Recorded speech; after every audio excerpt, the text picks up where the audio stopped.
It's 7 in the morning. You wake up in your apartment in New York City.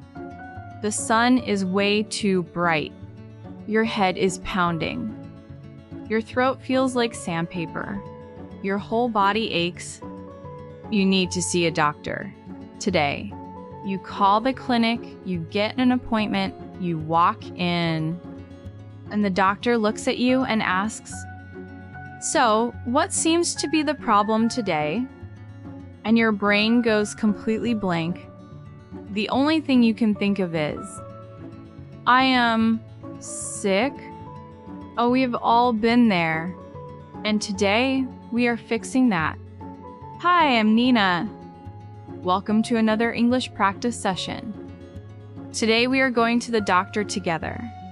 Not because anything is wrong with you, don't worry, but because medical English is one of those things nobody teaches you in class, and you really need it in real life. By the end of this episode, you'll know exactly what to say when you don't feel well, and you'll sound confident, clear, and natural doing it. Let's get started. Quick pause before we begin. If you're a student who wants practical, real-life English that actually sticks, subscribe to this channel. New episodes come out every week, and each one is designed to help you sound more natural. And if this episode helps you, hit that like button. It tells me you want more content just like this. Okay, now let's go to the doctor. Section 1, walking into the clinic. The moment you walk into a doctor's office in the US or the UK, the conversation follows a pretty predictable pattern.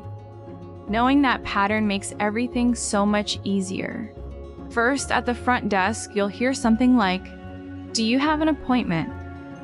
Can I get your name and date of birth? Please fill out this form and have a seat." Simple enough, right? But then the nurse or doctor comes in, and that's where students usually freeze. Here are the most common questions they'll ask you. What seems to be the problem today? What are your symptoms? How long have you been feeling this way? On a scale of 1 to 10, how would you rate your pain? That last one is really important. Doctors in the US use this scale constantly. 0 means no pain at all, and 10 means the worst pain you can imagine. So if your head is hurting badly, you might say, "It's about a 7. Section 2, describing your symptoms. Now, this is the part where most students struggle.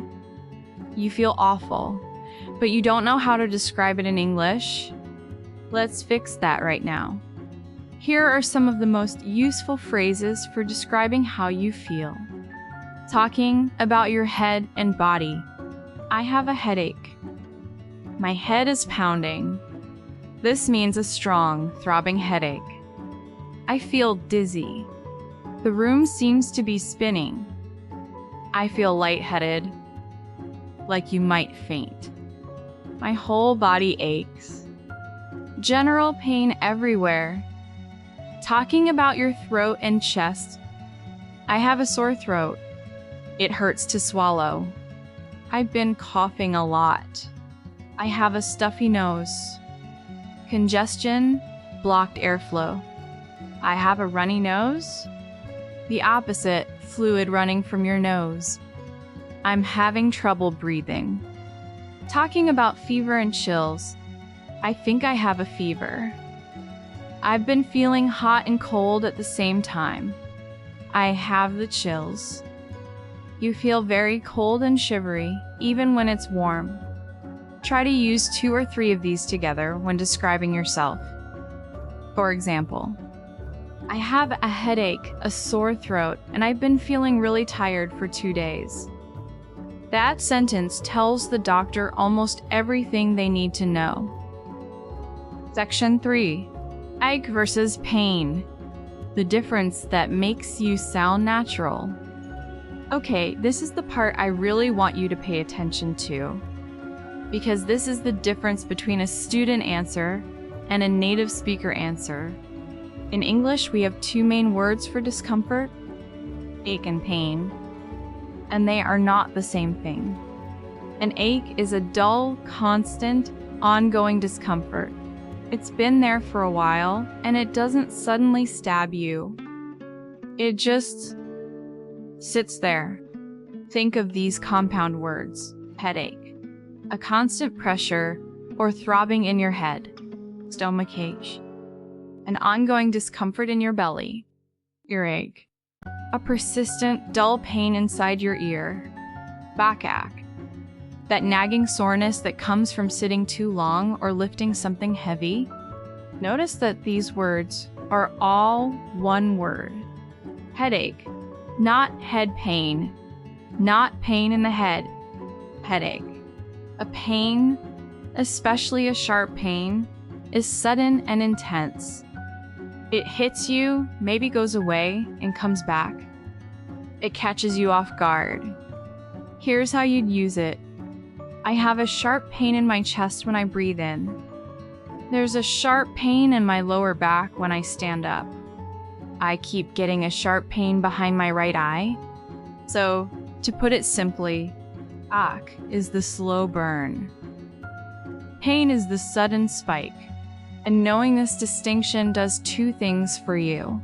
First, it helps the doctor understand you better. Second, it makes you sound like someone who really knows the language. Which, by the way, you do. You're here, aren't you? Here's your challenge before our next episode. Have you ever had to go to the doctor in English? What was the hardest word or phrase to remember in that moment? Tell me in the comments below. I read every comment, and your stories help me plan future episodes. Section 4. Quick recap. Quick recap of what we covered today. How to check in at a clinic and answer the doctor's questions. Key phrases for describing symptoms like headaches, fever, and sore throats. The difference between ache and sharp pain and why it matters. And a full practice dialogue you can listen to again and again. If you want more real-life English lessons like this one, subscribe and hit the bell so you never miss an episode. And please share this with a friend who's learning English. You might just help them feel a little more prepared the next time they need to see a doctor in another language. And to everyone listening right now, I know that speaking a foreign language in a stressful situation like a doctor's office can feel really overwhelming. There's pressure, there's uncertainty, and your brain is already working overtime. But here's what I want you to hold on to. Preparation is confidence. Every phrase you practice here is one less thing to worry about when the moment comes. You are building real skills, and they will show up for you when you need them most. I'll see you in the next episode. Take care of yourself, okay?